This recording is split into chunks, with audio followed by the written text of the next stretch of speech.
Les contractions me frappaient comme des vagues se brisant contre des rochers déchiquetés. Implacables, impitoyables, elles me coupaient le souffle avant même que je puisse me remettre complètement de la précédente. Je m'agrippais au bord du lit d'hôpital, les jointures blanchies contre les draps stériles, et j'essayais de me souvenir des exercices de respiration appris lors des cours prénataux auxquels j'avais assisté seul. Inspirer, expirer, compter jusqu'à 4. Mais la douleur se moquait bien du comptage. Mademoiselle Torres, nous avons besoin que vous remplissiez ces formulaires d'admission. La voix de l'infirmière était gentille mais distante, comme si elle parlait à travers l'eau. Elle m'a tendu un bloc-notes et j'ai fixé les papiers à travers ma vision floue. Ma main tremblait tandis que j'essayais de me concentrer sur les mots qui nageaient devant mes yeux. Nom de la personne à contacter en cas d'urgence. Mon stylo planait au-dessus de la ligne. La salle d'accouchement me semblait incroyablement froide malgré la sueur qui perlait sur mon front et coulait le long de mes tempes. Je devais écrire le nom de ma sœur, Sophia, qui vivait à 3 États de là et ne m'avait pas répondu au téléphone depuis 2 mois. Ou peut-être celui de ma mère, même si nous ne nous étions pas parlé depuis que je lui avais annoncé ma grossesse, car elle m'avait traité d'idiote pour avoir fait confiance à un homme qui avait disparu dès qu'il avait obtenu ce qu'il voulait. Une autre contraction m'a saisi et j'ai haleté, laissant tomber le stylo sur le sol. Prends ton temps, ma chérie, murmura l'infirmière en ramassant le stylo et en le replaçant dans ma main. Sa blouse sentait la lavande et l'antiseptique, un mélange qui me donnait la nausée. Je n'avais pas le temps. Le bébé allait arriver, que je sois prête ou non, que j'aie quelqu'un à appeler ou non. Il y a 7 mois, j'étais une personne différente, serveuse dans un restaurant italien haut de gamme au cœur de la ville. Invisible aux yeux de tous, sauf lorsqu'ils avaient besoin qu'on leur resserve de l'eau ou qu'on débarrasse leur table. Je me déplaçais dans ce monde comme un fantôme, récoltant des pourboires et évitant tout contact visuel, économisant chaque dollar pour un diplôme d'infirmière que je n'étais pas sûr de pouvoir m'offrir un jour. Puis il était entré. Je n'avais pas vu son visage au début, seulement la coupe impeccable de son costume anthracite, la façon dont le tissu bougeait comme une ombre liquide lorsqu'il traversait la salle à manger. Tout le restaurant avait changé lorsqu'il était entré. Un subtil changement dans l'atmosphère qui avait poussé les autres serveurs à se redresser, et le directeur était sorti de son bureau avec un sourire obséquieux. Même la cuisine s'était tue pendant un instant. Le bruit habituel des casseroles et des commandes criées s'était éteint pour laisser place à un silence respectueux. Il était entouré d'hommes en costumes sombres, leurs yeux scrutant constamment de la salle, leur corps positionné de manière à suggérer une protection plutôt qu'une compagnie. Mais c'était sa présence qui m'avait fait trembler les mains lorsque je m'étais approché de leur table. Quelque chose dans sa façon d'être, l'autorité décontractée de chacun de ses gestes, le sentiment qu'il pouvait détruire ou créer avec la même facilité. De l'eau, avait-il dit sans lever les yeux de son téléphone, et j'avais failli y laisser tomber la photo. Ça aurait dû s'arrêter là. Une simple transaction.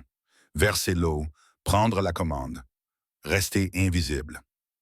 Mais j'avais maladroitement renversé son verre, qui s'était renversé sur la nappe blanche immaculée, l'eau glacée se déversant sur ses genoux.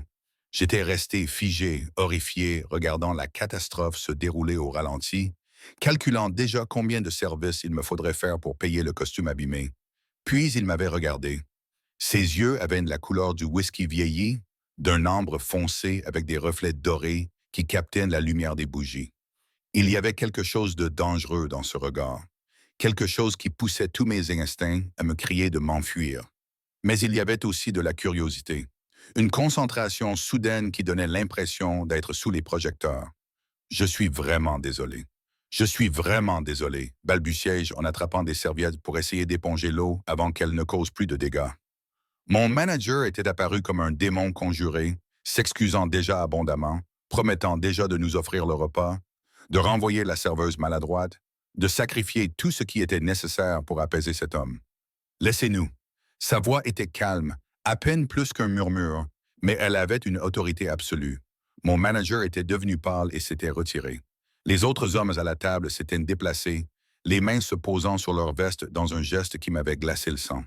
Je suis resté là, figé, serrant des serviettes détrempées, attendant la suite. Comment vous appelez-vous m'a-t-il demandé. Et d'une certaine manière, cela m'a semblé plus terrifiant que sa colère. Elena, ai-je murmuré. Elena Torres. Il m'avait longuement observé et je m'étais senti mise à nu sous son regard, comme s'il pouvait voir tous les secrets, toutes les peurs, tous les espoirs désespérés que j'avais jamais nourris. Puis il avait souri, un sourire lent et dangereux qui n'atteignait pas ses yeux. Elena Torres, avait-il répété, savourant mon nom comme du vin. Vous pouvez partir. Je m'étais enfui. Mais cela aurait dû en rester là. Cela aurait dû. Une autre contraction m'avait traversé, me ramenant au présent, au lit d'hôpital et au bloc-notes toujours posé sur mes genoux. J'avais appuyé le stylo sur le papier, mon écriture tremblante et irrégulière. Contact en cas d'urgence, Dante Moretti. Je ne savais pas pourquoi j'avais écrit son nom. Peut-être parce qu'il était la seule personne qui m'avait fait me sentir vu depuis des années, même si cette attention avait été une malédiction. Peut-être parce qu'une partie irrationnelle de moi se souvenait de la façon dont il m'avait regardé à travers la table du restaurant. La façon dont il s'était présenté à mon appartement le lendemain soir, avec une douzaine de roses noires et une invitation que j'aurais dû refuser. Peut-être parce que j'étais seul et terrifié et qu'il était le seul nom qui me venait à l'esprit. L'infirmière prit le bloc-notes et parcourut les informations avec une efficacité professionnelle. Ses sourcils se levèrent légèrement lorsqu'elle lut le nom et quelque chose passa sur son visage. De la reconnaissance, de la peur. Mais elle n'a rien dit. Elle a simplement agrafé les formulaires à mon dossier et m'a aidé à enfiler une blouse d'hôpital qui ressemblait à du papier de soie sur ma peau. Le médecin va bientôt arriver, m'a-t-elle dit. Puis je me suis retrouvé seul, entouré du bip des moniteurs et de l'odeur antiseptique des produits de nettoyage industriel. Je n'avais jamais parlé de ma grossesse à Dante. Comment aurais-je pu? Après cette première nuit, après qu'il m'ait emmené dans un penthouse qui surplombait toute la ville, après qu'il m'ait touché comme si j'étais quelque chose de précieux et de fragile, après qu'il m'ait murmuré des mots en italien contre ma peau qui ressemblaient à des prières ou à des malédictions. Après tout cela, je m'étais réveillé pour découvrir qu'il était parti. Pas seulement parti du lit, mais parti de la ville, selon les ragots du restaurant. Des affaires en Sicile, avait dit quelqu'un, des affaires de famille. J'avais attendu 2 semaines avant de faire le test de grossesse, puis 3 autres avant d'accepter la réalité. Et à ce moment-là, retrouver un homme comme Dante Moretti semblait tout aussi impossible que stupide. Les hommes comme lui ne voulaient pas de complications. Ils ne voulaient pas que des serveuses les appellent pour leur annoncer des nouvelles qui les retiendraient, les ancreraient à des erreurs commises dans des moments de passion. Alors, j'avais gardé le silence. Je faisais des doubles gardes jusqu'à ce que mes pieds enflent et que mon dos hurle de douleur. J'avais déménagé dans un appartement moins cher, un studio dans un quartier où les sirènes étaient des berceuses et où l'odeur des ordures en été était si forte qu'on pouvait la goûter. J'avais économisé chaque centime, acheté des vêtements pour bébé d'occasion, assemblé un berceau qui venait dans une boîte avec des instructions en 3 langues. Je m'étais préparé à faire cela seul. La contraction qui a suivi m'a fait crier, un son que j'ai à peine reconnu comme étant le mien. L'infirmière s'est précipitée, vérifiant les moniteurs, murmurant des paroles rassurantes qui semblaient creuses. La douleur évoluait, passant de vague à quelque chose de constant et de dévorant. Un feu qui avait pris naissance dans ma colonne vertébrale et se propageait à tous mes nerfs. Vous progressez rapidement, m'a dit l'infirmière, et j'avais envie de rire de l'absurdité de la situation. Progresser vers quoi? Vers la maternité célibataire, la pauvreté, une vie où je devrais lutter pour trouver l'équilibre entre les soins à mon enfant et mon travail, et le poids écrasant de tout faire seul. La porte de ma chambre s'est ouverte brusquement. Au début, j'ai cru que j'hallucinais à cause de la douleur, que mon cerveau privé d'oxygène l'avait fait apparaître à partir de mon désespoir et de mes souvenirs, car cela ne pouvait pas être réel. Dante Moretti est entré dans ma salle d'accouchement comme s'il en était le propriétaire. Sa présence remplissait l'espace jusqu'à ce que les murs semblent rétrécir. Il portait un costume noir qui coûtait probablement plus cher que ce que je gagnais en 6 mois. Ses cheveux noirs étaient légèrement ébouriffés, ses yeux ambrés fixés sur moi avec une intensité qui faisait battre mon cœur. Derrière lui, 2 hommes en costume sombre se sont postés devant la porte. Tout le monde dehors, a-t-il dit, d'une voix calme et autoritaire, comme celle dont il avait fait preuve au restaurant. Monsieur, l'accès à cette salle est restreint, a commencé l'infirmière. Puis elle s'est enfuie. Nous nous sommes regardés à travers la salle stérile et j'ai vu un muscle se contracter dans sa mâchoire. Ses mains étaient crispées sur les côtés, et il y avait quelque chose de sauvage dans son regard, quelque chose de difficilement contrôlable. Helena, dit-il, mon nom rauque dans sa gorge. Pourquoi diable ne m'as-tu rien dit? Je ne pouvais pas répondre. Une autre contraction m'ôta la voix, me faisant plier en deux alors que la douleur me transperçait le corps comme une lame. Je l'entendis bouger. Des pas rapides et déterminés qui le menèrent à mon chevet. Puis sa main se posa sur la mienne, la serrant avec une force qui aurait dû me faire mal, mais qui au contraire manquerait à quelque chose de solide. Respire, m'ordonna-t-il, son autre main appuyant contre le bas de mon dos avec une douceur surprenante. Regarde-moi, Helena. Respire. J'ai ouvert les yeux de force, j'ai croisé son regard et je me suis retrouvé à respirer en synchronisation avec lui sans même y penser. La contraction a atteint son paroxysme, puis a commencé à s'estomper, me laissant tremblante et trempée de sueur. Comment as-tu fait? Ai-je commencé ma voix? Tu m'as inscrite comme contact d'urgence. Son accent était plus prononcé que dans mon souvenir. Les voyelles italiennes transparaissant dans son anglais soigné. L'hôpital a appelé. J'étais en réunion à l'autre bout de la ville. Il l'a dit comme si la réunion n'avait aucune importance, comme s'il n'avait pas abandonné les affaires qu'un homme comme lui menait pour se précipiter à l'hôpital parce qu'une femme avec laquelle il avait passé une nuit avait inscrit son nom sur un formulaire. Je ne pensais pas qu'il t'appellerait, ai-je murmuré. Je ne pensais pas que tu viendrais. Quelque chose de dangereux a brillé dans ses yeux. Tu portes mon enfant et tu ne pensais pas que je viendrais. Il a resserré légèrement sa prise sur ma main. 7 mois, Helena. 7 mois que tu me l'as caché. Tu es partie, rétorquai-je, trouvant la force dans la colère. Alors qu'une nouvelle vague de douleur commençait à monter, tu as disparu. Qu'étais-je censé faire? Engager un détective privé pour te retrouver? Envoyer un message via ta réservation au restaurant? Il serra les mâchoires. Je t'avais laissé mon numéro, un téléphone jetable qui renvoyait directement vers la messagerie vocale et ne rappelait jamais. J'avais essayé. Mon Dieu, j'avais essayé pendant 2 semaines, laissant des messages de plus en plus désespérés jusqu'à ce que j'accepte enfin la vérité. Que j'avais été une distraction passagère pour un homme qui vivait dans un monde que je ne pouvais même pas commencer à comprendre. Parce que j'étais en Sicile pour m'occuper de...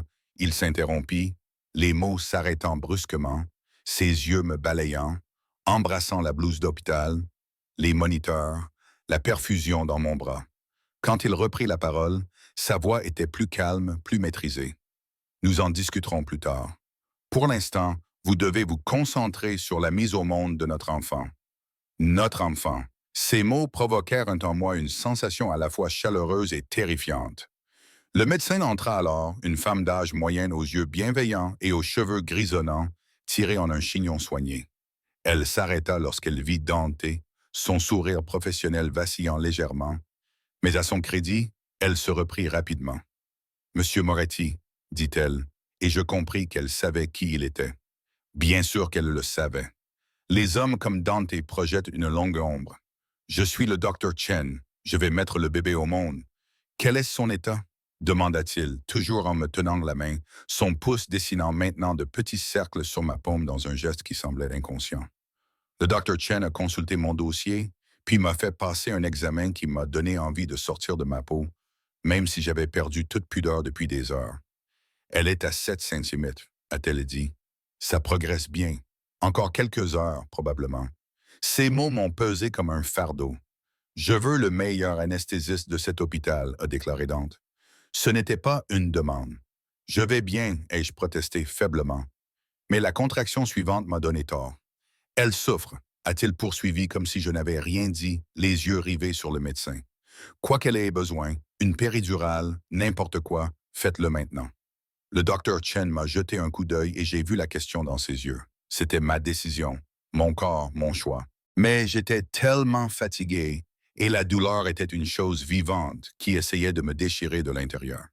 Et peut-être était-il acceptable d'accepter de l'aide, même de sa part. Oui, ai-je soufflé, s'il vous plaît. L'anesthésiste est arrivé en quelques minutes, se déplaçant avec une efficacité qui suggérait que la réputation de Dante le précédait même ici. La péridurale m'a procuré un étrange soulagement, une pression contre ma colonne vertébrale, puis un engourdissement progressif qui m'a donné l'impression de sombrer dans de l'eau chaude. La douleur n'a pas complètement disparu, mais elle est devenue supportable, lointaine, quelque chose que je pouvais observer plutôt que de m'y noyer. Dante n'a jamais lâché ma main. Pourquoi n'as-tu pas essayé plus fort de me retrouver? M'a-t-il demandé une fois que nous nous sommes retrouvés seuls, le personnel médical s'étant retiré pour nous laisser un peu d'intimité. Sa voix était basse, presque douce, mais j'ai entendu l'accusation qui se cachait derrière. Pourquoi aurais-je dû? Ai-je rétorqué, l'épuisement me rendant imprudente. Tu es un... Je me suis arrêté, soudainement incertaine de la façon de terminer cette phrase. Un criminel, un monstre. Les chuchotements au restaurant l'avaient dépeint comme les deux. Les histoires de la famille Moretti circulaient entre les serveurs comme une monnaie interdite. Tu n'es pas le genre d'homme qui veut qu'une serveuse enceinte complique sa vie. Tu ne sais rien de ce que je veux. Sa main libre se leva, ses doigts se glissèrent dans mes cheveux humides et les repoussèrent de mon visage. Ce geste était possessif, tendre, déroutant. Si j'avais su, Christo, Elena, si j'avais su que tu étais enceinte, j'aurais remué ciel et terre pour te retrouver. Pourquoi? La question sortit brisée. Je ne suis personne. Je t'ai servi de l'eau et je l'ai renversée sur ton costume. C'est tout. Non. Le mot fut tranchant, définitif. Tu es la femme qui m'a regardé comme si j'étais un homme et non un titre. La femme qui a rougi quand je lui ai fait un compliment sur ses yeux. La femme qui a tremblé dans mes bras et a prononcé mon nom comme une prière. Son pouce a effleuré ma pommette. La femme qui porte mon air. Air. Le mot était archaïque, incorrect. Mais quelque chose dans la façon dont il l'a prononcé m'a coupé le souffle. Je ne comprends rien à tout cela, ai-je murmuré. Vous me connaissez à peine. Alors nous allons remédier à cela.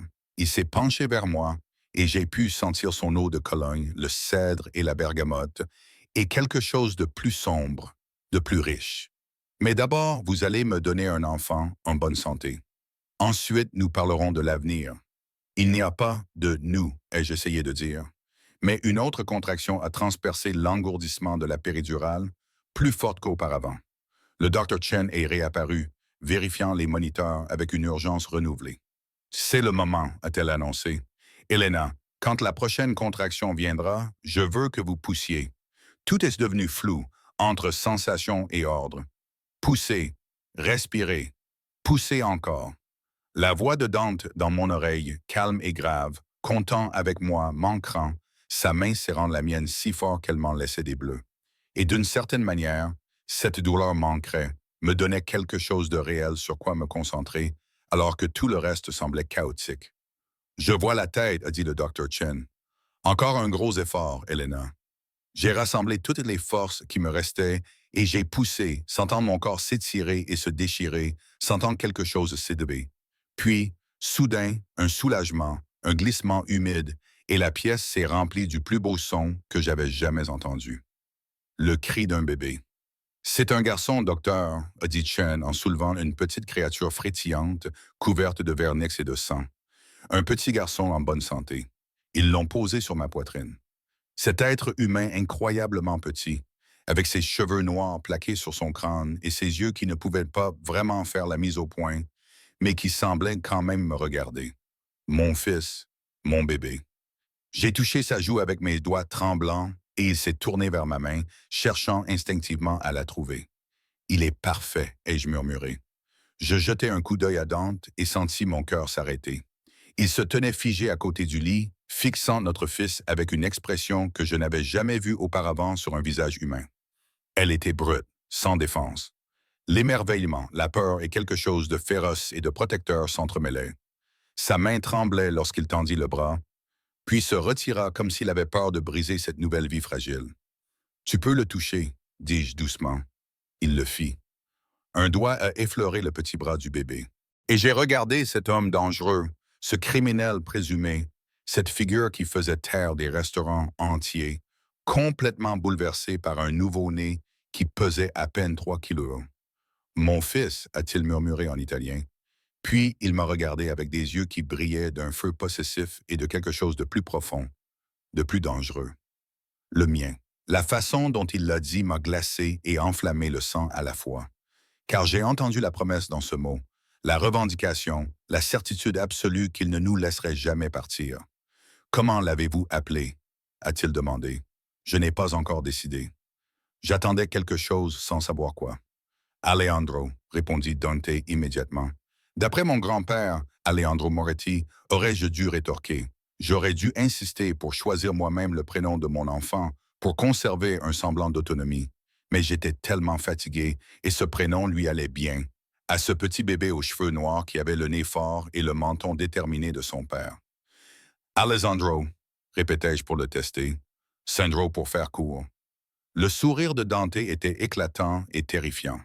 Il se pencha et posa ses lèvres sur mon front, un geste qui me donna l'impression de sceller un contrat que je n'avais pas accepté. « Repose-toi maintenant, Caramia, murmura-t-il. Je m'occuperai de tout. » Ces mots auraient dû me réconforter. Au lieu de cela, ils me donnèrent l'impression que la porte d'une cage se refermait, doucement, délicatement, mais définitivement. Je me réveillai au son de voix basse parlant rapidement en italien. La chambre d'hôpital était sombre, le soleil de fin d'après-midi filtrant à travers les stores à demi fermés, plongeant tout dans une lumière ambrée.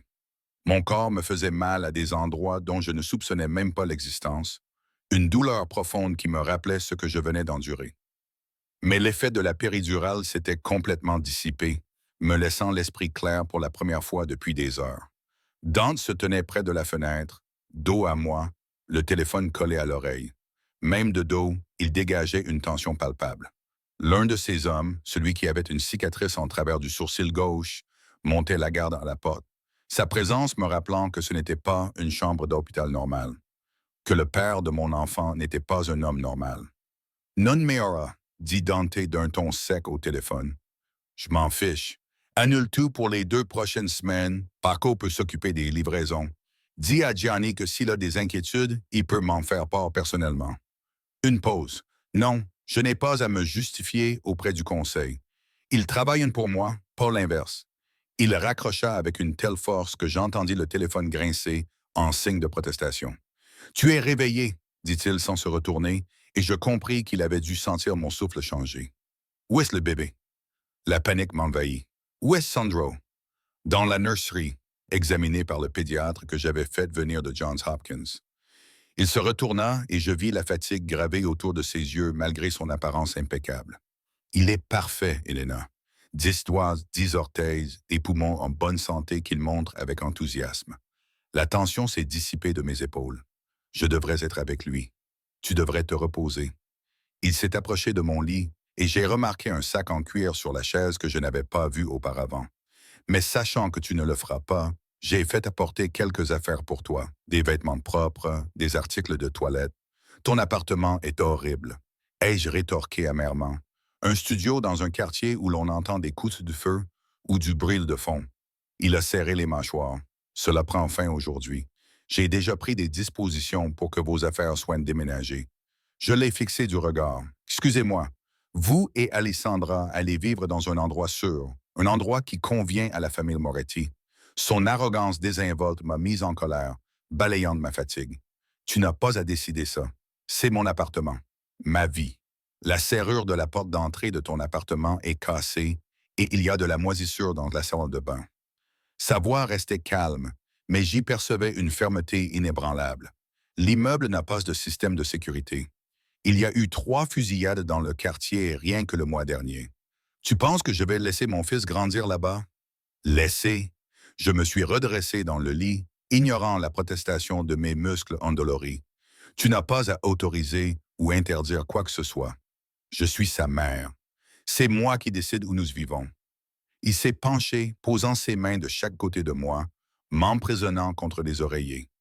Son visage était à quelques centimètres du mien, et je pouvais voir des reflets dorés danser dans ses yeux ambrés comme des étincelles. « Tu es la mère de mon enfant, dit-il doucement, dangereusement, ce qui fait que tu es à moi, que je dois te protéger, subvenir à tes besoins, te garder à l'abri d'un monde qui te ferait du mal pour m'atteindre. Tu comprends, Elena? À partir du moment où tu as écrit mon nom sur ce formulaire à l'hôpital, tu t'es mise une cible dans le dos de notre fils. Il y a des hommes qui vous tueraient tous les deux juste pour me blesser. » Ces mots m'ont frappé comme des coups physiques. Je n'y avais pas pensé, mon Dieu. J'avais été tellement concentré sur l'accouchement, sur la survie, que je n'avais pas envisagé les implications de m'attacher à un homme comme lui. Alors peut-être, ma voix s'est brisée. Peut-être que tu devrais simplement partir. Faire comme si tu n'avais jamais reçu cet appel. On peut disparaître. Changer de nom? Non. Le mot était absolu, définitif comme une condamnation à mort. Sa main se leva, caressant mon visage avec une douceur inattendue. Tu ne comprends pas encore, Cara. Je t'ai cherché pendant 7 mois. Je me suis figé. Quoi? Tu pensais que je pourrais t'oublier? Une nuit dans mon lit, et tu t'es glissé sous ma peau comme un poison. Son pouce effleura ma lèvre inférieure. Je suis revenu de Sicile et tu étais parti. Aucune adresse de réexpédition au restaurant. Ton appartement était vide. Tu avais disparu comme de la fumée et ça m'a rendu fou. J'ai déménagé parce que je ne pouvais plus payer le loyer. Ai-je murmuré, l'esprit en ébullition. Ce n'était pas pour ça. Je n'essayais pas de me cacher de toi. Je le sais maintenant. Son sourire était amer. Mais ensuite, j'ai pensé que tu en avais peut-être trop vu, que tu avais trop compris qui j'étais. J'ai pensé que tu avais pris peur. Alors j'ai cherché. Des détectives privés, des contacts dans chaque repère, chaque hôpital, chaque clinique, à la recherche d'Elena Torres, qui semblait avoir disparu de la surface de la Terre. Pourquoi? La question était à peine audible. Pourquoi aller aussi loin? Parce que tu es à moi, dit-il comme si c'était évident, inévitable. Depuis le moment où je t'ai goûté pour la première fois, où je t'ai entendu crier mon nom pour la première fois. À moi, Elena, et je protège ce qui m'appartient. Avant que je puisse répondre, une infirmière a frappé et est entrée, poussant un berceau transparent. Mon cœur a bondi à la vue de Sandro, émailloté dans du bleu, son petit visage paisible dans son sommeil. Quelqu'un veut sa maman, a dit l'infirmière d'un ton enjoué, clairement inconsciente de la tension qui régnait dans la pièce. Elle m'a montré comment le tenir correctement, comment le positionner pour l'allaiter. La première tentative d'allaitement a été maladroite et douloureuse, mais Sandro a fini par prendre le sein, et j'ai senti une poussée d'hormones qui m'a fait monter les larmes aux yeux.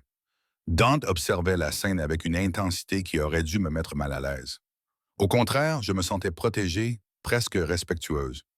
J'ai réservé une suite privée, m'a-t-il dit une fois l'infirmière partie. 2 chambres, une salle de bain privée, des gardes postés. Tu y seras transféré dans l'heure. Dante, et j'ai engagé une infirmière de nuit, quelqu'un qui a été contrôlé par mon équipe de sécurité. Elle t'aidera à nourrir le bébé pour que tu puisses dormir. Je n'en ai pas les moyens, tu ne paieras rien. Il s'est assis sur la chaise à côté de mon lit, assez près pour que je puisse le toucher. Plus jamais. Tes jours de double garde et de vie misérable sont terminés. Une partie de moi voulait discuter, s'accrocher à mon indépendance et à ma fierté. Mais j'ai baissé les yeux vers le petit visage de Sandro, ses doigts incroyablement petits, qui se crispaient contre ma poitrine, et j'ai senti le poids de la réalité m'envahir. Comment pourrais-je retourner dans ce studio? Comment pourrais-je travailler 60 heures par semaine avec un nouveau-né? Comment pourrais-je donner à cet enfant ne serait-ce qu'une fraction de ce que son père pourrait lui offrir? Que veux-tu de moi? Demandai-je doucement. Dante tendit la main et caressa la tête duveteuse de Sandro avec une douceur déchirante. Je veux que vous soyez tous les deux en sécurité. Je veux que mon fils grandisse en connaissant son père. Je veux... Il s'interrompit et une expression vulnérable passa sur son visage avant que le masque ne se remette en place. Je veux une famille, Elena. Quelque chose que je n'aurais jamais pensé avoir. Je ne sais pas comment faire partie de ton monde, avouai-je. Je ne connais pas les règles, les dangers. Je ne suis qu'une simple serveuse. Tu es la mère d'Alessandro. Cela fait de toi la personne la plus importante de mon monde. Sa main s'est déplacée de Sandro vers ma joue. Et je t'apprendrai tout ce que tu dois savoir. Comment naviguer dans mon monde. Comment te protéger. Comment être la donna de la famille Moretti. Donna, épouse. L'implication planait entre nous, terrifiante et tentante. Tu parles de mariage, et je dis, la voix tremblante. Finalement, son sourire était prédateur. D'abord, tu emménageras chez moi. Je prendrai soin de toi, je subviendrai à vos besoins à tous les deux. Je ferai en sorte qu'Alejandro grandisse en bonne santé sous ma protection. Puis, quand tu seras prête, nous officialiserons notre union. Et si je ne suis jamais prête, son expression se durcit, tu continueras à vivre sous mon toit, sous ma protection, et tu élèveras mon fils. Mais je préférerais que tu viennes à moi de ton plein gré, Elena. Je préférerais que tu le veuilles autant que moi. Sandro finit de manger et poussa un petit soupir de satisfaction. Je le passai sur mon épaule pour lui faire son row, et Dante se leva immédiatement, prit un linge sur la table de chevet et le plaça sur mon épaule avec une habileté surprenante. Tu as déjà fait ça, observai-je. J'ai des cousins plus jeunes, beaucoup de cousins plus jeunes. Un semblant de sourire traversa son visage. La famille Moretti est nombreuse. Vont-ils m'accepter? La question m'échappa avant que je puisse la retenir. Une inconnue qui est tombée enceinte après une seule nuit. Ils t'accepteront parce que je l'ordonne. Son ton ne laissait aucune place à la discussion et parce que tu m'as donné un air. Dans mon monde, cela signifie tout. Le transfert vers la suite privée se déroula exactement comme Dante l'avait prévu, efficacement, rapidement. Sans se soucier du protocole hospitalier, les aides-soignants se sont mis au garde à vous. Les infirmières se sont dépêchées de s'occuper de moi. Et en moins d'une heure, je me suis retrouvé dans une chambre qui ressemblait plus à une chambre d'hôtel de luxe qu'à une chambre d'hôpital. L'infirmière de nuit est arrivée à la tombée de la nuit. Une femme robuste nommée Rosa, aux yeux bienveillants et aux mains douces, qui parlait italien avec Dante et anglais avec moi. Elle a emmené Sandro pour son prochain biberon. Insistant sur le fait que j'avais besoin de repos et trop épuisé pour discuter, Dante est resté. Il a retiré sa veste de costume, retroussé ses manches et s'est installé dans le fauteuil à côté de mon lit, comme s'il avait l'intention d'y rester indéfiniment. Derrière la porte, j'entendais ses gardes parler à voix basse, me rappelant constamment la réalité dans laquelle j'étais entré. « Tu devrais rentrer chez toi, lui ai-je dit, même si une partie de moi redoutait de rester seul. Va dormir, c'est ici que je dois être. » Ses yeux ont croisé les miens dans la pénombre. « Avec toi, avec notre fils, les gens vont parler, tes associés, comment tu les appelles? Laisse-les parler. » Il se pencha en avant, les coudes sur les genoux. Ils apprendront vite que toi et Alessandro êtes intouchables, que quiconque osera vous regarder de travers devra m'en répondre personnellement. Cette possessivité aurait dû m'effrayer. Au lieu de cela, elle attisa quelque chose de chaud et de dangereux dans ma poitrine. La promesse séduisante d'être protégé, chéri, revendiquée par un homme assez puissant pour plier le monde à sa volonté. « J'ai peur, murmurai-je dans l'obscurité. Tant mieux. » Sa main trouva la mienne, ses doigts s'entrelacèrent aux miens. « La peur te rendra prudente, mais je te promets, Elena, que je ne laisserai jamais rien te faire de mal, ni à toi, ni à notre fils. C'est ma promesse. » Je m'endormis au son de sa respiration, régulière et assurée, et rêvais de cages dorées tapissées de soie. Après 3 semaines dans le monde de Dawn, je me sentais toujours comme une imposteur vivant la vie de quelqu'un d'autre. Le penthouse occupait tout le dernier étage d'un immeuble de Tribeca. Des fenêtres allant du sol au plafond donnaient sur l'Hudson. Des sols en marbre qui résonnaient à chaque pas. Des pièces si vastes qu'elles semblaient absorber le son. Mon ancien studio aurait pu tenir dans la seule salle de bain principale, où une baignoire de la taille d'une petite piscine trônait sous un lustre qui coûtait probablement plus cher que tout ce que j'avais gagné dans ma vie. La chambre de Sandro était un palais miniature. Des peintures murales représentant des scènes de la campagne italienne recouvraient les murs. Un berceau en bois de cerisier était placé sous un mobile composé de délicates étoiles en verre qui tintinent doucement lorsque la climatisation se mettait en marche. Les étagères débordaient d'animaux en peluche, de livres en anglais et en italien, de jouets qu'ils ne seraient pas en âge d'utiliser avant des années. Tout était parfait, tout était terrifiant. Je me tenais maintenant à la fenêtre de la chambre d'enfant, Sandro dormant contre mon épaule, et je regardais la ville s'étendre sous nos yeux comme un royaume. De cette hauteur, les rues semblaient propres, ordonnées, gérables. On ne voyait pas les ordures, le désespoir ou les gens qui luttaient pour survivre. On ne voyait pas qui j'étais il y a seulement un mois. Tu devrais te reposer. La voix de Dante venait de la porte, et je me suis retourné pour le trouver appuyé contre le cadre, la cravate défaite, les manches de sa chemise retroussées jusqu'au coude. Même épuisé, il avait l'air dangereux. Une panthère au repos, tout en énergie contenue et en grâce meurtrière. Je ne peux pas dormir quand il dort, ai-je admis. Je vérifie sans cesse qu'il respire. Rosa le surveille. Il traversa la pièce, sa présence remplissant l'espace. C'est pour cela que nous la payons. Je sais, mais je suis sa mère. C'est moi qui devrais le faire. Tu devrais prendre soin de toi. Ses mains se posèrent sur mes épaules, ses pouces appuyant sur les nœuds de tension. Tu manges à peine. Tu ressembles à un fantôme, Cara. Ce n'est pas tenable. Je voulais protester, mais son toucher était trop agréable. Il détendait des muscles dont je ne savais pas qu'il criait. Je le laissais me guider jusqu'au fauteuil à bascule, le regardais prendre Sandra avec une aisance acquise par l'habitude et le placer dans le berceau.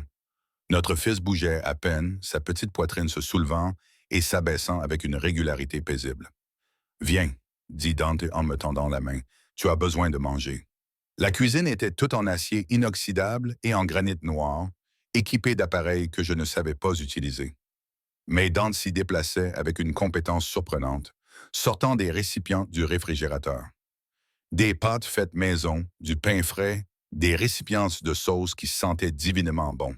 « Vous cuisinez ?» demandai-je, perché sur l'un des tabourets de bord. Ma grand-mère insistait pour que tous ses petits-enfants apprennent. Il sourit, un vrai sourire qui adoucissait les traits sévères de son visage. Elle disait « Un homme qui ne sait pas se nourrir n'est pas un homme. » Je le regardais réchauffer la nourriture, la manipuler avec soin, se servir du vin et me verser de l'eau, car j'étais encore allaité. Cette atmosphère domestique me semblait irréelle. Cet homme qui commandait des empires, qui faisait disparaître des gens d'un simple mot, me servait des pâtes à minuit dans une cuisine qui coûtait plus cher que la plupart des maisons. « Mange » m'ordonna-t-il en faisant glisser l'assiette sur le comptoir. Je m'exécutais et faillis gémir dès la première bouchée. C'était incroyable. C'est ma tante qui l'a préparé. Elle cuisine suffisamment pour nourrir une armée et nous envoie ses plats tous les jours. Il s'est appuyé contre le comptoir, me regardant manger avec satisfaction. Toute la famille est impatiente de vous rencontrer, vous et Alessandro. Ma fourchette s'est arrêtée à mi-chemin de ma bouche. Toute la famille, il y a une réunion ce dimanche. Rien de formel, juste les cousins, les tantes, les oncles. Ils veulent vous accueillir comme il se doit.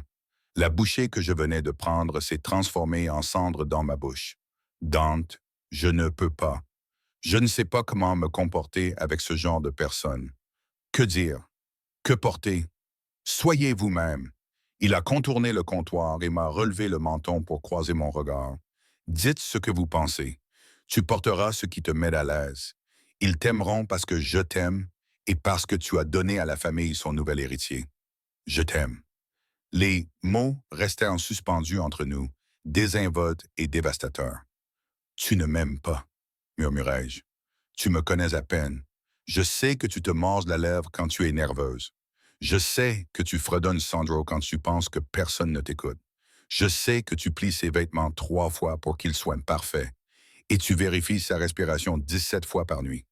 Oui, Cara, je les ai comptés. Son pouce effleura ma pommette. Je sais que cette vie te terrifie, mais tu es trop têtu pour la fuir. Je sais que tu as une force que la plupart de mes soldats t'envieraient. Et je sais que je te veux dans mon lit, dans ma vie, portant mon alliance et mon nom. Mon cœur battait à tout rompre dans ma poitrine.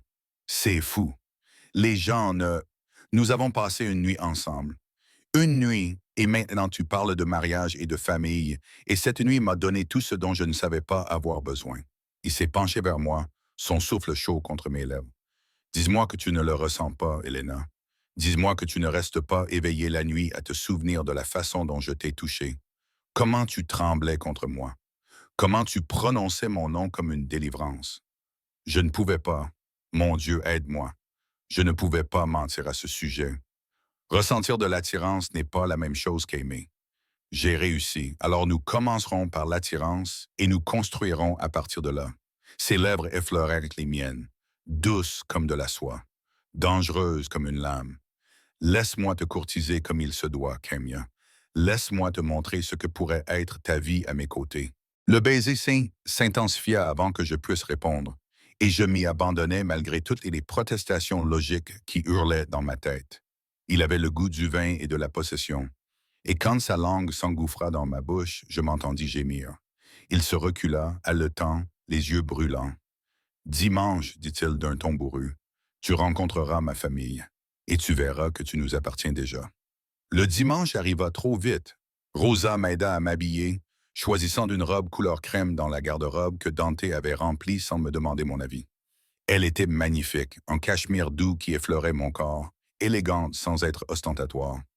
Elle rassembla mes cheveux en un chignon lâche, m'appliqua un maquillage minimaliste et me déclara parfaite. Je me sentais comme une imposteur. La réunion avait lieu chez sa tante à Brooklyn, dans un vaste domaine caché derrière de hauts murs et des portails électroniques. Des voitures remplissaient l'allée circulaire, des modèles coûteux que j'avais reconnus dans des films. Des hommes en costumes sombres patrouillaient le terrain, parlant dans leurs oreillettes, leurs yeux scrutant constamment les environs à la recherche de menaces. Dante m'aida à sortir de la voiture, Sandro dans son porte-bébé, et je sentais le regard de chaque garde m'évaluer et me cataloguer. La femme qui avait capté l'attention du patron, la mère de l'air, l'étrangère à qui l'on accordait l'entrée dans le royaume. Détends-toi, murmura Dante à mon oreille. Ils peuvent sentir la peur, ça n'aide pas. Son rire était grave et sincère. Tu as survécu à l'accouchement et à 3 semaines avec moi. Tu peux survivre au dîner du dimanche. La porte d'entrée s'ouvrit brusquement avant que nous l'atteignions, et une petite femme aux cheveux gris acier et aux yeux comme ceux de Dante se précipita vers nous. Dante. Elle finit par lui saisir le visage, l'attirant vers elle pour l'embrasser sur les 2 joues, puis se tourna vers moi avec un regard inquisiteur qui me donna envie de me tortiller.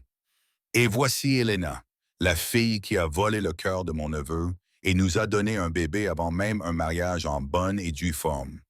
Zia Carla, dit Dante d'un ton menaçant. Ah, tais-toi, je suis assez vieille pour dire ce que je pense, toi. Elle regarda Sandro et son visage se transforma de tendresse. Bellissimo. Il a déjà son menton. Et tes yeux, Dante, je peux? Je lui tendis mon fils avec des mains tremblantes. Je regardais cette inconnue le bercer avec une aisance acquise par l'habitude.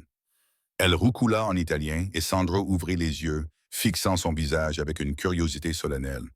Viens, entre, tout le monde meurt d'envie de vous rencontrer tous les deux. Elle se dirigea vers la maison, toujours avec Sandro dans les bras, et je n'eus d'autre choix que de la suivre.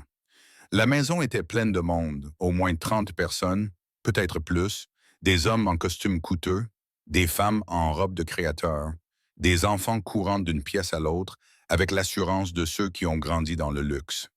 Les conversations s'éteignirent lorsque nous entrâmes, tous les regards se tournant vers les nouveaux arrivants. La main de Dante se posa de manière possessive sur le bas de mon dos. Tout le monde, voici Elena Torres, la mère de mon fils, Alessandro. Elle est sous ma protection, ce qui signifie qu'elle fait partie de la famille. Traitez-la en conséquence. Le message était clair. Acceptez-la ou vous aurez affaire à moi. La foule s'est précipitée vers nous. Des tantes voulaient tenir le bébé, des cousins me félicitaient, des oncles m'évaluaient d'un regard perçant qui ne manquait rien. J'ai souri jusqu'à en avoir mal au visage, j'ai accepté les baisers sur les 2 joues, j'ai essayé de me souvenir des noms que j'oublierais dans 5 minutes. Pendant tout ce temps, Dante est resté près de moi, une présence solide derrière moi. « Tu t'en sors très bien », m'a-t-il murmuré pendant une brève accalmie. « Tu vois, ils t'aiment déjà. Ils aiment Sandro », l'ai-je corrigé. Je ne suis que l'incubateur qui se trouve être inclus. Faux. Son bras s'est glissé autour de ma taille, me serrant contre lui. Mon cousin Marco n'a pas arrêté de te regarder. Je vais peut-être devoir avoir une conversation avec lui sur les limites à ne pas dépasser. Je jetai un coup d'œil et aperçus un jeune homme d'une 20aine d'années, beau d'une manière enfantine, qui détourna rapidement le regard lorsque nos yeux se croisèrent. Il est juste curieux, dis-je. Il pense à des choses qui lui feront du mal. La possessivité dans la voix de Dante fit monter une vague de chaleur dans mon ventre. Tu es à moi, Elena. Plus tôt tout le monde le comprendra, mieux ce sera. Le dîner fut somptueux. Plusieurs plats, du vin à volonté, des rires et un italien rapide que je ne comprenais pas. Je m'assis à côté de Dante en bout de table. Je prenais pleinement conscience de l'honneur et du poids de cette place. C'était là que sa femme s'asseyait. Là où la donna de la famille avait sa place. Zia Carlotta leva son verre. Un toast à Alejandro, Dante Moretti, la nouvelle bénédiction de notre famille, et à Elena qui a donné à notre Dante quelque chose que nous pensions qu'il ne trouverait jamais, une raison de construire plutôt que de simplement protéger. Les verres ont teinté, Les yeux se sont tournés vers moi avec impatience. Dante s'est levé et m'a aidé à me lever en me prenant par le coude. À la famille, a-t-il dit simplement, et à l'avenir. La fête se poursuivit jusque tard dans la soirée. Je nourris Sandro dans une pièce calme à l'étage, entouré de cousins désireux de me donner des conseils et de me raconter des histoires horribles sur leurs propres enfants. Ils étaient chaleureux, accueillants, et je me suis détendu malgré mes craintes. Il est bon pour toi, Ardente, dit l'une des femmes plus âgées en me tapotant la main. Je ne l'ai jamais vu comme ça. Paisible, heureux. Tu lui as donné quelque chose que l'argent ne peut acheter. Sur le chemin du retour, Sandro s'est endormi dans son siège auto et j'ai regardé par la fenêtre les lumières de la ville défiler. Ce n'était pas si terrible, n'est-ce que pas? A demandé Dante, Ida. C'était sympa. Ta famille est gentille. Ils sont protecteurs, comme moi. Sa main trouva la mienne à travers le siège. Ils te protégeront, toi et Alessandro, aussi farouchement que moi. Tu fais partie des nôtres maintenant, Cara. Pour le meilleur et pour le pire. Pour le meilleur et pour le pire, ces mots résonnaient comme des vœux de mariage. De retour à l'appartement terrasse, je déposais Sandro tandis que Dante disparaissait dans son bureau pour ce qu'il appelait des affaires inévitables. J'ai enfilé un pyjama en soie qui se trouvait dans ma commode et je me dirigeais vers mon lit quand j'ai entendu sa voix monter, aiguë de colère. Je n'aurais pas dû m'arrêter, je n'aurais pas dû écouter. Mais je l'ai fait, je me fiche de ce que veut Castellana. Dante est grogné en anglais, clairement à mon intention puisque j'étais à proximité. La réponse est non. Ma famille est hors limite parce que je l'ai décidé. Et c'est la seule raison dont tu as besoin. S'il a des inquiétudes, il peut me les faire part en personne. Nous réglerons cela à l'ancienne. Une pause, puis un silence plus calme, plus dangereux. Dis-lui que s'il s'approche d'Elena ou de mon fils, je réduirai son empire en cendres et je salerai la terre où il se trouvait. Est-ce clair? L'appel prit fin. Le silence s'installa. Je m'éloignai de la porte, le cœur battant, et faillis crier lorsque je me retournai et vis Dante debout dans le couloir derrière moi. « Qu'as-tu entendu? » demanda-t-il doucement. « Assez, répondis-je d'une voix tremblante. « Qui est Castellano? Que veut-il? » Le visage de Dante était impassible. Un rival? Quelqu'un qui vous considère, toi et Alessandro, comme un moyen de pression contre moi. Un moyen de pression. Ce mot avait un goût amer. Tu veux dire des otages? Une menace que j'éliminerai avant qu'elle ne devienne réalité. Il s'approcha et je vis la mort dans ses yeux. Froide, calculée, certaine. C'est mon monde, Elena. C'est ce dont je t'ai protégé en te gardant près de moi. Il y a des hommes qui te feraient du mal pour me blesser, et je les tuerai tous avant de laisser cela arriver. J'aurais dû être terrifié. J'aurais dû attraper Sandro et m'enfuir. Au lieu de cela, je me suis jeté dans ses bras, je l'ai laissé me protéger contre la tempête de violence qui l'habitait, et je lui ai murmuré contre la poitrine. Alors protège-nous, quoi qu'il en coûte. Ses bras se resserrèrent autour de moi comme des bandes d'acier. Toujours, jura-t-il sur ma vie, sur mon sang, sur tout ce que je suis. Toujours. La menace se concrétisa 3 jours plus tard. J'étais dans la chambre d'enfant avec Sandro, en train de chanter une berceuse que ma mère me fredonnait quand j'étais petite, quand Dante a fait irruption dans la pièce avec une expression qui m'a glacé le sang. « Fais ta valise, m'a-t-il dit. » Sa voix était sèche et maîtrisée, ce qui signifiait qu'il avait du mal à se contrôler. « Assez pour 3 jours. Nous partons dans 10 minutes. »« Quoi? Dante, que se passe-t-il? » Castellano est passé à l'action. Il était déjà en train de sortir des vêtements de ma commode et de les fourrer dans un sac de voyage en cuir, sans la précision qui le caractérisait habituellement. Il a envoyé des fleurs dans le hall du penthouse, des roses noires accompagnées d'une note disant qu'il avait hâte de rencontrer Alejandro bientôt. Mes mains sont devenues engourdies. J'ai serré Sandro plus fort contre moi et il s'est tortillé contre ma poitrine, sentant ma peur. Il a menacé notre fils, ai-je murmuré. Il a signé son arrêt de mort. Les yeux de Dante ont croisé les miens et j'ai vu le prédateur se déchaîner complètement. Pas de civilité, pas de retenue, juste une pure intention meurtrière. Mais d'abord, je vous emmène tous les deux. Quelque part où il ne peut pas vous atteindre. Quelque part où même moi, je ne fais confiance à presque personne pour le savoir. La maison sécurisée se trouvait à 2 heures au nord, cachée dans les bois de l'État de New York.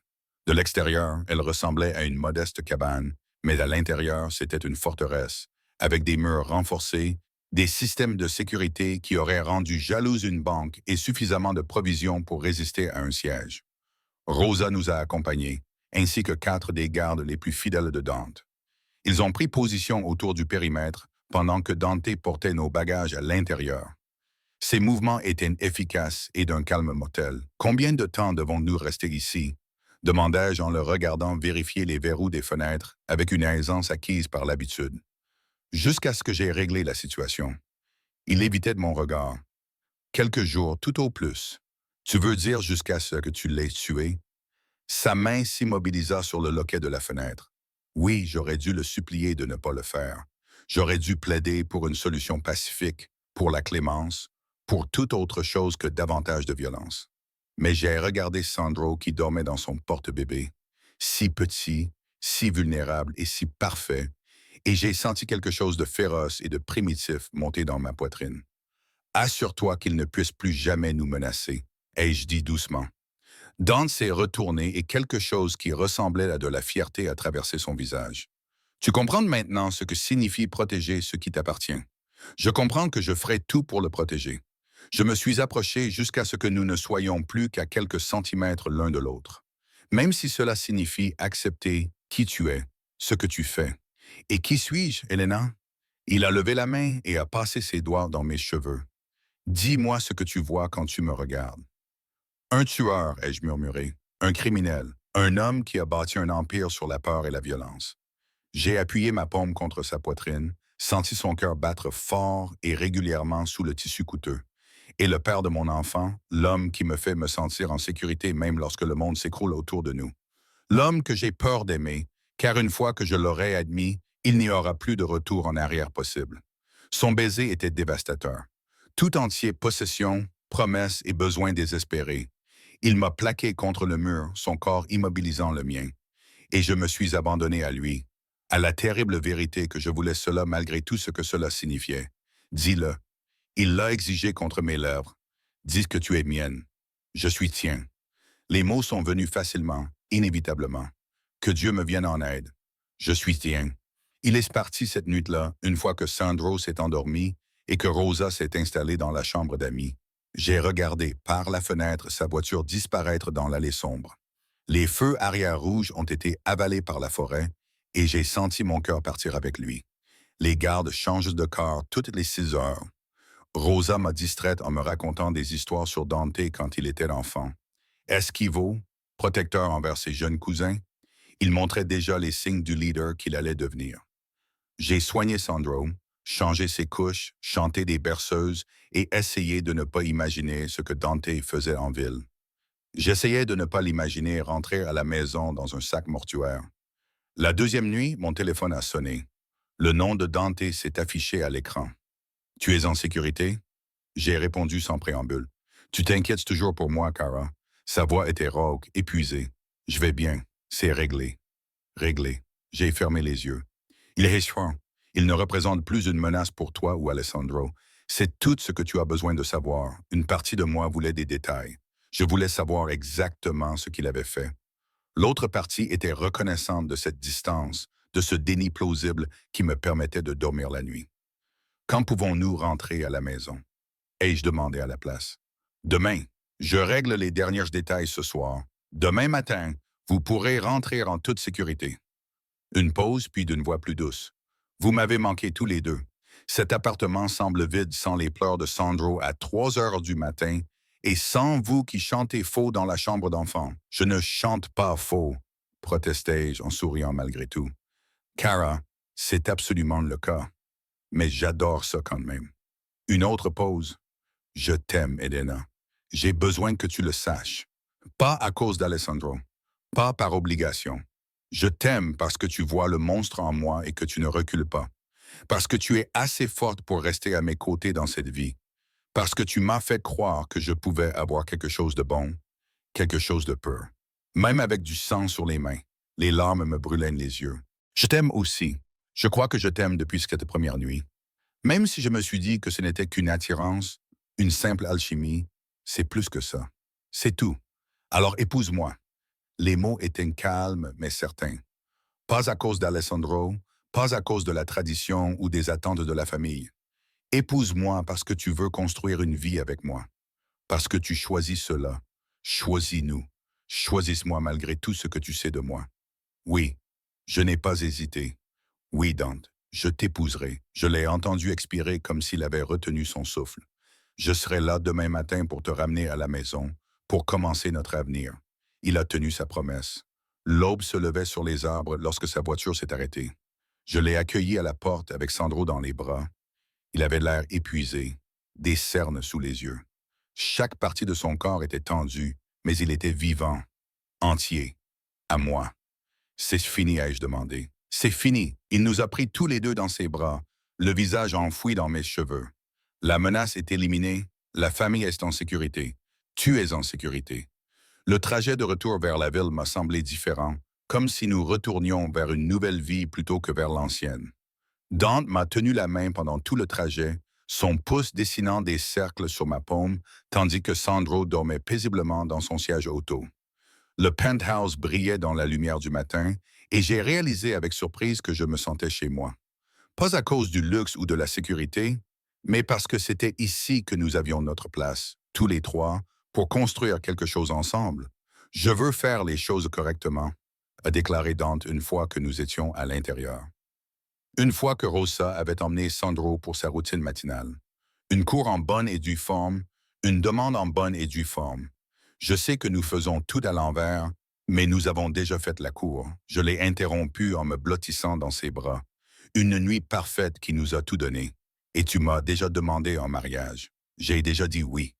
Que nous faut-il de plus? Ça, il a sorti une petite boîte en velours de sa poche et j'ai eu le souffle coupé. La bague à l'intérieur était magnifique. Un rubis rouge profond entouré de diamants sertis dans du platine. Elle appartenait à ma grand-mère. Elle l'a portée pendant 60 ans, à travers les guerres, les migrations et tout ce que le monde leur a infligé. Elle me l'a donnée avant de mourir et m'a fait promettre de ne la donner qu'à une femme digne du nom de Moretti. Il l'a glissée à mon doigt et elle m'allait parfaitement, comme si elle m'avait attendu depuis toujours. Elena Torres, bientôt Elena Moretti. Tu es la femme la plus forte, la plus courageuse et la plus exaspérante que j'ai jamais connue. Tu m'as donné un fils. Tu m'as donné une raison d'être plus qu'un simple patron, un criminel, un nom que les gens craignent. Tu m'as donné une famille.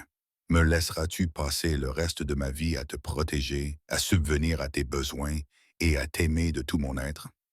Oui, ai-je murmuré, les larmes coulant sur mon visage. Oui à tout cela. Le mariage a eu lieu 4 semaines plus tard, une petite cérémonie privée dans le jardin du domaine de Zia Carla. Juste la famille, juste les personnes qui comptaient. Je portais une robe en dentelle ivoire et tenais des roses blanches, et Sandro a dormi pendant toute la cérémonie dans les bras de Rose, heureux, ignorant que ses parents officialisaient leur union. Les vœux de Dante étaient en italien, beaux et sincères. Et même si je ne comprenais que la moitié des mots, j'en ressentais le sens au plus profond de moi. Quand ce fut mon tour, je suis resté simple. Je te choisis chaque jour, malgré tout. À cause de tout, je nous choisis. Ce baiser a scellé plus qu'un mariage. Il a scellé une promesse, un avenir, une vie construite sur les cendres de ce que nous avions été et l'espoir de ce que nous pouvions devenir ensemble. Les mois ont passé. Sandro est devenu fort et en bonne santé. Sa personnalité s'est affirmée, têtu comme son père, déterminé comme sa mère, avec un sourire qui pouvait faire fondre le cœur le plus dur. Le penthouse s'est rempli de ses rires, de ses jouets, du chaos de la vie familiale.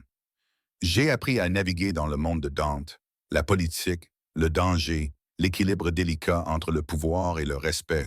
J'ai appris quelles questions ne pas poser, quelles portes rester ou fermer, quelle partie de sa vie je ne comprendrai jamais complètement. Mais j'ai aussi appris que derrière la violence et l'empire, il n'était qu'un homme qui essayait de protéger les personnes qu'il aimait. Nous avions des dîners dominicaux en famille, des vacances remplies de voix bruyantes et de trop de nourriture, des baptêmes et des anniversaires, et toute la belle normalité désordonnée qui accompagne le fait d'appartenir à un endroit. Et la nuit, quand les lumières de la ville scintillaient sous nos pieds et que Sandro dormait paisiblement dans sa chambre, Dante me serrait contre lui et me murmurait à l'oreille des promesses de protection, de dévouement, d'un amour qui défiait la logique et s'épanouissait dans l'obscurité. Je ne suis jamais retourné au restaurant. Je ne suis jamais retourné dans ce petit studio, ni dans cette vie d'invisibilité et de lutte qui a coûté la vie à Elena Torres, la nuit où elle a renversé de l'eau sur le costume d'un homme dangereux et attiré son attention. À sa place est apparue Elena Moretti, épouse, mère, donna d'un empire criminel. Ce n'était pas la vie que j'avais imaginée. Elle n'était ni sûre, ni simple, ni facile, mais c'était la mienne. Nous étions à moi et j'aurais traversé le feu pour les garder. Pour le premier anniversaire de Sandro, toute la famille s'est réunie à nouveau. La maison débordait de monde, de cadeaux, de rires. Je me tenais dans la cuisine avec Zia Karlawa, regardant par la fenêtre Dante tenir notre fils dans ses bras et lui montrer comment souffler la seule bougie sur son gâteau. Tu l'as rendu heureux, m'a-t-elle dit en me serrant de la main. Je n'étais pas sûr que quelqu'un puisse le rendre heureux, mais regardez-le. Il est plus doux maintenant, toujours dangereux, toujours mortel quand il le faut. Mais il y a de nouveau de la lumière en lui. Toi et ce bébé l'avez ramené de l'obscurité. Il m'a sauvé aussi. J'ai admis que je menais une vie où je ne faisais que survivre. Il m'a donné une raison de vivre. C'est ce que fait l'amour, mon enfant. Il nous sauve de nous-mêmes. Cette nuit-là, après le départ des invités et une fois Sandre endormie, Dante m'a trouvé sur le balcon, contemplant la ville que nous gouvernions ensemble. « À quoi penses-tu » m'a-t-il demandé en passant ses bras autour de ma taille par derrière. Il y a un an, j'étais seul et terrifié, sur le point d'accoucher sans personne à appeler. Et maintenant, j'ai tout. Un mari qui brûlerait le monde pour moi. Un fils parfait. Une famille qui m'a accepté malgré tout. Je me suis appuyé contre sa poitrine. Comment ai-je pu avoir autant de chance? La chance n'a rien à voir là-dedans. Caramea, c'était le destin. La destinée. Tu étais destinée à être mienne dès l'instant où tu as renversé cette eau et où tu m'as regardé avec tes beaux yeux terrifiés.